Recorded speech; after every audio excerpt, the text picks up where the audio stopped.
ನಾವು ರೈತರು ಸ್ವಾಭಿಮಾನದಿಂದ ಬದುಕ್ತಾ ಇದೀವಿ. ನಮ್ಮ ಸ್ವಾಭಿಮಾನವನ್ನ ಕಿತ್ಕೊಳ್ಳಕ್ಕೆ ಯಾವುದೇ ಕಾರಣಕ್ಕೂ ನಾವು ಬಿಡಬಾರ್ದು. ಎಷ್ಟು ಜನ 1 ಎಕರೆ 1/2 ಎಕರೆ ಭೂಮಿಯನ್ನು ಇಟ್ಕೊಂಡು ಹೈನುಗಾರಿಕೆಯನ್ನು ಮಾಡ್ತಾ ಇದೀವಿ, ರೇಷ್ಮೆಯನ್ನು ಬೆಳೀತಾ ಇದೀವಿ, ತರಕಾರಿಯನ್ನು ಬೆಳೀತಾ ಇದೀವಿ, ಬೇಬಿಕನ್ ಜೋಳವನ್ನು ಬೆಳೀತಾ ಇದೀವಿ. ಇವತ್ತು ಎಲ್ಲಿ ಹೋಗಿ ನಮ್ಮ ಭೂಮಿಯನ್ನು ಕಳ್ಕೊಂಡು ಈ ಸಮಯವನ್ನು ಬದುಕನ್ನು ನಾವು ಕಟ್ಕೊಳಕ್ಕಾಗುತ್ತೆ? ಇವತ್ತು ಏನು ಸುಮಾರು ಜನ ಒಂದು 25% 30% ಜನ ಭೂಮಿನೇ ಕೂಡ ಇಲ್ಲ.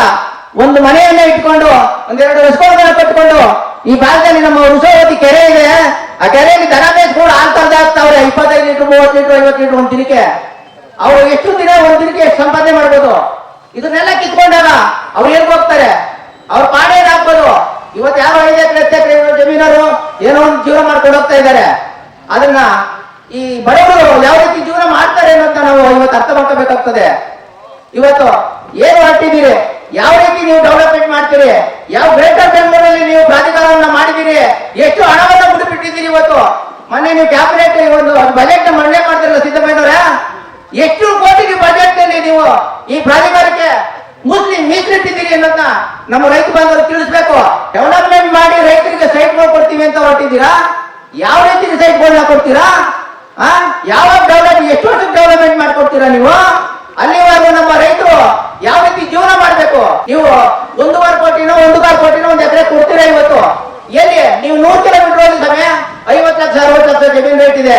ಇಲ್ಲಿ ನಮ್ಮ ರೈತರು ಕೂಡ 50 ಲಕ್ಷ 60 ಲಕ್ಷ ಜಮೀನು ಕೊಡ್ಕೋತಾ ಇದ್ದಾರೆ. ನಾವು ಬೇರೆ ಕಡೆ ಹೋಗಿ ಜೀವನ ಮಾಡಕ್ಕಾಗುತ್ತಾ? ಅಲ್ಲ, ಇವಾಗ ಆರೋಗ್ಯ ಇಂಡಸ್ಟ್ರಿಯಲ್ ಹೋದ್ರೆ 3 ಕೋಟಿ ಇದೆ 5 ಕೋಟಿ ಇದೆ. ಈ ಭಾಗದಲ್ಲಿ ನೀವು 15-20 ವರ್ಷದಿಂದ ನೀವು ರೆಡ್ಯೂಸ್ ಮಾಡಿ ಇಟ್ಬಿಟ್ಟು ಒಬ್ಬ ರೈತ ಒಂದು ಕನ್ವರ್ಷನ್ ಮಾಡಕ್ ಬಿಡಲ್ಲ, ಒಂದು ಫ್ಯಾಕ್ಟ್ರಿ ಮಾಡಕ್ ಬಿಡಲ್ಲ. ಇದು ಧರ್ಮನ? ನೀವು ರೈತರು ರಕ್ತ ಹೀರಕ್ ಕೊಡ್ತಿದ್ದೀರಾ ನೀವು? ನೀವೇನ್ ಮಾಡ್ಕೊಂಡಿದ್ದೀರಿ ನೋಡ್ರಿ. ಯಾವುದೇ ರಾಜ್ಯ ಪಕ್ಷಗಳಾಗ್ಲಿ, ಈ ರಾಜಕೀಯ ಪಕ್ಷಗಳು ಒಂದು ನಾಣ್ಯದ 2 ಮುಖಗಳು ಅಷ್ಟೇನೆ. ಯಾರು ನಮ್ಗೆ ರೈತರಿಗೆ ನ್ಯಾಯ ಒದಗಿಸ್ಕೊಡಲ್ಲ ಯಾವುದೇ ಕಾರಣಕ್ಕೂ. ನಾವು ನೀವು ಎಲ್ಲ ಸೇರಿ ನಾವೇ ಲೀಡರ್ ಆಗ್ಬೇಕು. ಉದಾಹರಣೆಗೆ ಯಾರೊಬ್ರು ರೈತರು ಕೇಳಿದ್ರು, ಬನ್ನಿ ಒಂದು ಮೀಟಿಂಗ್ ಕರೆದಿದ್ದೀವಿ ಈ ಅಕ್ವೈಷನ್ ವಿಚಾರವಾಗಿ ಏನಿಕ್ಕೆ, ಯಾರು ಮುಖಂಡರು ಬರ್ತಾರೆ ಲೀಡರ್ ಬರ್ತಾರೆ ಅಂದ್ರು. ಯಾರು ಲೀಡರ್ ಕರೆಯಲ್ಲ, ನಾವೇ ಲೀಡ್ರು. ಇನ್ನು ಮುಂದೆ ನಾವೇ ಲೀಡರ್ ಆಗ್ಬೇಕು, ನಾವೇ ಹೋರಾಟ ಮಾಡಬೇಕು. ನಮ್ಮ ಭೂಮಿ ನಮ್ಮ ಹಕ್ಕು, ನಮ್ಮ ಭೂಮಿ ನಮ್ಮ ಹಕ್ಕು ಅಂತ ಹೋಗಿ ಹೇಳೋಣ. ನಮ್ಮ ಭೂಮಿನ ನಾವೇ ಉಳಿಸ್ಕೋಬೇಕು.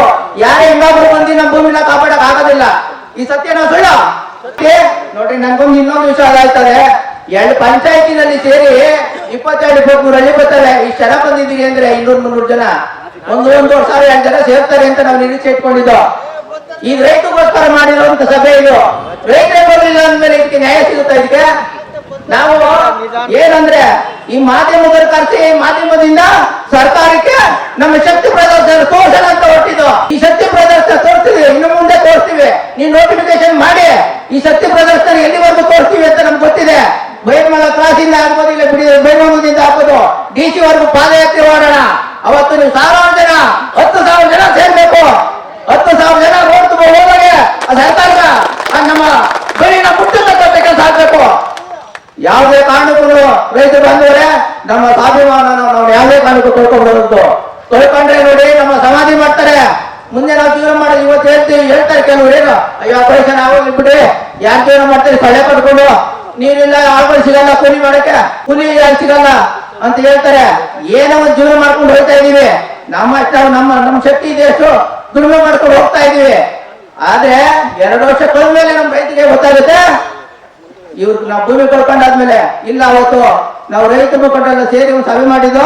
ಆ ಸಭೆಯಲ್ಲಿ ನಾವು ಯಾವುದೇ ಕಾರಣಕ್ಕೂ ಭೂಮಿ ಬಿಟ್ಕೊಡ್ಬಾರ್ದು ಅಂತ ಒಂದು ಇದಿತ್ತು, ಹೇಳ್ತಿದ್ದು. ಇವತ್ತು ಬಿಟ್ಕೊಟ್ಬಿಟ್ಟು ನಾವೇ ನಮ್ಮ ಧಕ್ಕೆ ತರ್ಸ್ಕೊಂಡು ನಮ್ಮ ಸ್ವಾಭಿಮಾನಿಕೆ ಅಂತ ಮುಂದೆ ಒಂದಿನ ಯೋಚನೆ ಮಾಡ್ಬೇಕಾಗ್ತದೆ.